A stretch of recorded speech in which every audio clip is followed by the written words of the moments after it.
नमस्कार, NMF news पर आप सभी का बहुत स्वागत। मैं हूं आपके साथ अभिषेक पुंडरी। 7 जून के दिन राहुल गांधी ने एक लेख छपवाया 15 अखबारों में और 13 भाषाओं में यह लेख छपवाया गया था। महाराष्ट्र के चुनाव को लेकर यह लेख छपवाया गया था। बहुत सारे सवाल महाराष्ट्र के चुनाव पर उठाए गए थे। मैच फिक्सिंग इसे कहा गया था। वो तो उस पर तो दुनिया ने चर्चा की, देश ने चर्चा की, लेकिन अब महाराष्ट्र के मुख्यमंत्री देवेंद्र फडणवीस ने भी राहुल गांधी के स्टाइल में ही एक लेख लिखकर राहुल गांधी को जवाब दिया है। हालांकि जवाब चुनाव आयोग भी राहुल गांधी को दे चुका था, लेकिन राहुल गांधी हैं कि मानने के लिए तैयार नहीं। इस विषय पर चर्चा करेंगे। चर्चा में मेरे साथ मौजूद हैं मेरे सहयोगी अनुपम प्रसून। सर, बहुत बहुत स्वागत आपका।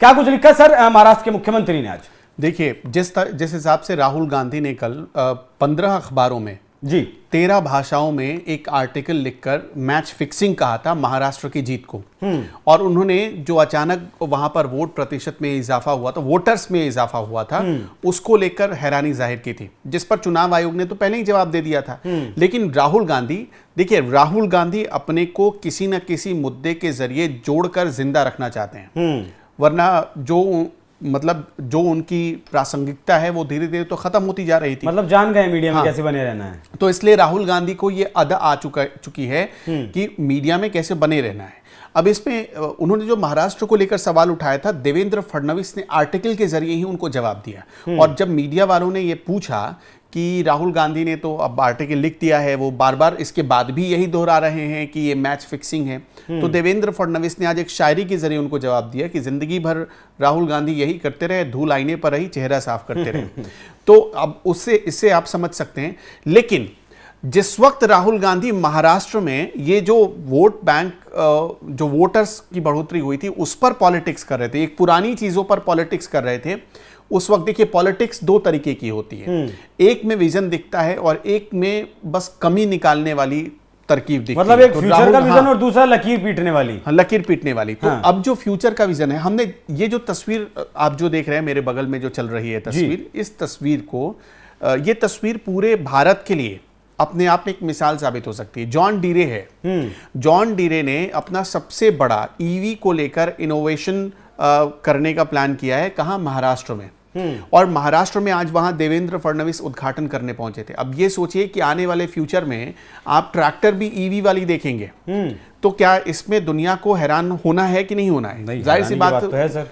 और एक बड़ी उपलब्धि है भारत के लिए। तो एक तरफ देवेंद्र फडणवीस ऐसे काम कर रहे हैं और दूसरी तरफ राहुल गांधी के काम को आप देखिए, जो सिर्फ कमी निकालकर अपने पॉलिटिकल लाइन को, अपनी पार्टी की पॉलिटिक्स को चलाना चाहते हैं। दो चीजें हैं। अब इसके अलावा देवेंद्र फडणवीस ने वहां पर वैकल्पिक ऊर्जा के स्रोतों को ढूंढने के लिए, आज वहां भी एक कार्यक्रम में गए वो, वहां पर इस कार्यक्रम में जाकर उन्होंने वैकल्पिक ऊर्जा के स्रोत क्या हो सकते हैं जिससे हमारी कोयले से निर्भरता खत्म हो, पनबिजली से निर्भरता खत्म हो, तो वैकल्पिक सोर्सेज पर ध्यान देने के लिए काम कर रहे हैं। और उस वक्त राहुल गांधी क्या, जो चुनाव के परिणाम करीब, अब आप ये मान सकते हैं कि करीब साल भर तो होने ही को है, तो साल भर पुरानी बात पर आज भी वो उनका टेप फंस चुका है। तो ये जो दो चीजें, पॉलिटिक्स के जो दो तरीके हैं, ये दो तरीके बता रहे हैं कि राहुल गांधी क्यों फ्लॉप हैं और देवेंद्र फडणवीस क्यों हिट हैं। देवेंद्र फडणवीस अगर कुछ बोलते हैं तो महाराष्ट्र के लोग क्यों सुनते हैं, और राहुल गांधी बोलते हैं तो नहीं सुनते। अब देखिए, आपको याद होगा हम जून 2025 में बैठे हैं और जिस वक्त चर्चा कर रहे हैं 8 तारीख है जी। पिछले साल जून महीने में ही 4 जून को चुनाव के नतीजे आए थे, लोकसभा चुनाव के।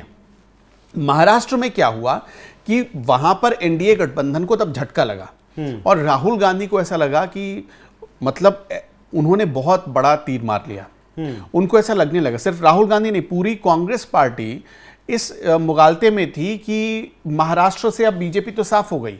पिछले साल ही वहां पर उसके सिर्फ 4-5 महीने बाद ही विधानसभा चुनाव हुए और उस विधानसभा चुनाव ने आईना दिखा दिया कि कितने पानी में राहुल गांधी और उनकी पार्टी है, या फिर राहुल गांधी के साथ जो गठबंधन है, हाँ, जो गठबंधन चल रहा था यूपीए का, वो कितने पानी में है। तो एक तरीके से ये उसी पॉलिटिक्स का अंजाम है जो आज एक तरफ देवेंद्र फडणवीस कर रहे हैं, जो विकास की राजनीति कर रहे हैं, जो आज से 50 साल बाद वाला महाराष्ट्र बनाने की कोशिश कर रहे हैं, और एक राहुल गांधी है जो 1 साल पीछे महाराष्ट्र को ले जा रहे हैं। तो ये दोनों चीजों को जब आप कंपेयर करेंगे तो आपको बहुत सारे जवाब इसमें मिल जाएंगे। अच्छा, राहुल गांधी, देखिए, हमारे देश में चुनाव में जो वोटों की गिनती होती है, वो वोटों की गिनती करवाता है चुनाव आयोग। जी। चुनाव आयोग ने, अच्छा, चुनाव आयोग एक स्वतंत्र संस्था है, स्वायत्त संस्था है वो। उसको कोई डिक्टेट नहीं कर सकता है, कोई गाइड भी नहीं कर सकता है। तो Rahul Gandhi leader of opposition होकर इतनी बेसिक सी बात शायद समझ नहीं पाए, इसलिए वो अब भी चुनाव आयोग पर सवाल उठा रहे हैं। और चुनाव आयोग ने जब इनको बुलाया, इन्होंने पहले ईवीएम पर सवाल उठाया, वहां पर इनकी बात नहीं बनी। चुनाव आयोग ने सारे दलों को बुलाया कि आइए हैक करके दिखाइए। आपको याद होगा कि उन्हीं की पार्टी के कपिल सिब्बल साहब विदेश चले गए थे प्रेस कॉन्फ्रेंस में, जब ईवीएम कैसे हैक किया जाता है एक आदमी बैठकर समझा रहा था, तो कपिल सिब्बल विदेश चले गए। उनकी तस्वीर आई बाकायदा, वहां पे देखा। राहुल गांधी उसके बाद आकर, देखिए, कांग्रेस अपनी सहूलियत के हिसाब से ईवीएम का इशू बनाती रही थी। जब हारती है तो ईवीएम इशू हो जाता है, जब जीत जाती है, अब जैसे लोकसभा चुनाव में कांग्रेस की जीत हुई तो ईवीएम इशू नहीं रहा। लेकिन जैसे ही महाराष्ट्र चुनाव में हार हो गई, अब ईवीएम का तो बहाना बना नहीं सकते, क्योंकि वहां चुनाव आयोग ने बुलाया था, वहां पर ये सब ये लोग साबित नहीं कर पाए। तो महाराष्ट्र में एक नया चीज इन्होंने, नया बखेड़ा खड़ा कर दिया कि अचानक ये वोटों की बढ़ोतरी क्यों हुई है। चुनाव आयोग ने ये स्पष्ट कर दिया था कि ये जो वोटों की बढ़ोतरी हुई है, आयोग हर साल में एक बार जो नए वोटर्स होते हैं उनको ऐड करता है, जोड़ता है वोटर लिस्ट में। इसके अलावा जब जब चुनाव होते हैं तो चुनाव से पहले भी वोटर लिस्ट में संशोधन किया जाता है। मान लीजिए हर साल तो कुछ ना कोई तो 18 साल को पार कर रहा होगा या 18 साल का हो रहा होगा, तो जाहिर सी बात है क्या वो 18 साल वालों को 20 साल तक होने का इंतजार किया जाए। इसलिए ये प्रक्रिया हर स्टेट में चलती है। हर साल कम से कम एक बार चुनाव, जो वोटर लिस्ट होता है, चुनाव आयोग उसमें नए लोगों को ऐड करवाता है, या फिर जो एक्सपायर कर गए उनको वहां से हटाया जाता है। ये प्रक्रिया चलती रहती है और चुनाव से पहले भी होता है हर स्टेट में।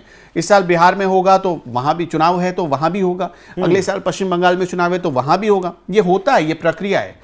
और चुनाव आयोग ने यह भी कह दिया था कि आप जब वोट पड़ रहे थे, जब ये जिस टाइम को लेकर आपने सवाल उठाया, उस वक्त आपके पोलिंग एजेंट कहां थे?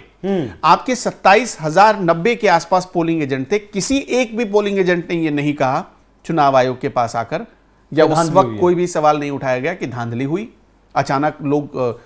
मैं वहीं आ रहा था सर, चुनाव आयोग ने एक सवाल पूछा कि फॉर्म 17C जो होता है उस पर पोलिंग एजेंट्स के सिग्नेचर होते हैं, फिर उसी से मिलान होता है मशीनों में जो काउंटिंग हुई है, वो फॉर्म 16 लेकर क्यों नहीं जाते हैं चुनाव आयोग के पास कि भैया यहां गड़बड़ी है? यही चुनाव आयोग ने बताया कि आप उस वक्त कहां थे। यही नहीं, जब वोटों की गिनती होती है, उस वक्त भी ये सिस्टम होता है। वहां पे अलग अलग दलों के तो लोग होते ही है ना। बिल्कुल। अब वो उस वक्त भी सवाल उठाने वाले लोग नहीं थे वहां पर। अचानक राहुल गांधी को एक दिन नींद खुली, संसद पहुंचे और संसद में उन्होंने सबसे पहले सवाल उठा दिया। और आपको पता है कि संसद में ये सवाल राहुल गांधी ने कैसे उठाया? किसी यूट्यूबर ने यूट्यूब पर वीडियो बना दिया। वो वही यूट्यूबर थे, मैं उनका नाम नहीं लेना चाहता, एक यूट्यूबर बहुत पुराने पत्रकार हैं। उन्होंने अभी कुछ दिन पहले बयान दिया था हमारे देश के प्रधानमंत्री पे, जब ऑपरेशन सिंदूर चल रहा है अभी भी। वो यूट्यूबर साहब एक बयान देते हैं और कहते हैं कि गुजरात में टायर फट गया था तो प्रधानमंत्री नरेंद्र मोदी ने मुख्यमंत्री आवास छोड़ दिया था। ऑपरेशन सिंदूर चलते वक्त इस तरह के बयान, हल्के बयान देते हैं ये लोग, और बहुत सीनियर पत्रकार कहलाते हैं। मुद्दा भटकाना होता है ना सर। हाँ, तो ऐसे लोग बयान दे, और राहुल गांधी उनके बयान को बैठे रहते हैं इससे लपकने के लिए। देखिए, राहुल गांधी जब संसद का सत्र शुरू होता है तो विदेश चले जाते हैं, विदेश से एक इशू लेकर आते हैं, और फिर जैसे इस वक्त संसद का सत्र शुरू होने वाला अगले महीने, और सरकार एक नई प्लानिंग करे। सरकार नई प्लानिंग क्या करे? कैबिनेट रिशफल की बात चल रही है अभी, केंद्रीय मंत्रिमंडल में बदलाव की बात चल रही है। सरकार एक नए विजन के साथ केंद्रीय मंत्रिमंडल में बदलाव करना चाहती है, नए युवा चेहरों को लाना चाहती है, नए अनुभव को लाना चाहती है। तो अब उसके रास्ते में रोड़ा डालना है। और आपको भी पता है कि ये जो सेशन है ये बहुत इंपॉर्टेंट सेशन होने वाला है, क्योंकि ऑपरेशन सिंदूर और पाकिस्तान के साथ टेंशन के बाद ये पहला सेशन होने जा रहा है। इसमें बहुत सारे सरकार को बिल पेश करने हैं। तो जाहिर सी बात है विपक्ष इस पूरे सेशन को लेकर उससे पहले ही सारी तैयारी कर रहा है, और राहुल गांधी ने इशू बना दिया। क्या? तो एक साल पुराना जो चीज खत्म हो गया है उसको इशू बना दिया अभी, कि चलो भाई ये हमारे पास इशू रहेगा। और इसी तरह से आप देखिएगा संसद के सत्र को कांग्रेस हो सकता है कि इसी महाराष्ट्र के मुद्दे पर फिर से उसके समय को बर्बाद कर दे। संसद का एक एक घंटा, एक एक मिनट बहुत कीमती होता है, और फिर से आप देखिएगा कि महाराष्ट्र के इशू पर वो बर्बाद होगा ही होगा, क्योंकि राहुल गांधी के बॉडी लैंग्वेज से अब ये बात पता चलने लगा है। वरना 15 अखबारों में, 15 अखबारों में, एक दो अखबारों में नहीं, 15, अच्छा दूसरी बात, 15 अखबारों में राहुल गांधी के आर्टिकल छप गए। आपको हैरानी नहीं हुई? ये राहुल गांधी संसद में क्या कहते हैं कि हमारी तो कोई सुनता ही नहीं है। हाँ, मीडिया हमारा नहीं है, मीडिया बिकाऊ है, यही राहुल गांधी कहते हैं। और 15 भाषाओं, 13 भाषाओं में भी छप गई। तो आपको, राहुल गांधी को, कांग्रेस को कुछ तो बदलाव दिखा होगा इसमें। खैर, हमारा जो मकसद है या जो भी है वो ये कि देखिए कि पॉलिटिक्स दो तरीके से होती है।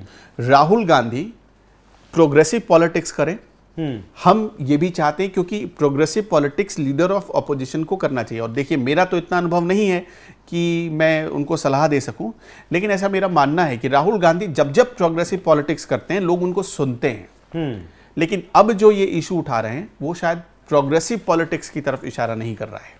ठीक है सर, बहुत शुक्रिया सर चर्चा में जुड़ने के लिए और इतना विस्तार से बताने के लिए। बाकी राहुल गांधी का जो परिवार है वो जवाहरलाल नेहरू हो, इंदिरा गांधी हो, राजीव गांधी हो, प्रधानमंत्रियों का एक परिवार रहा है।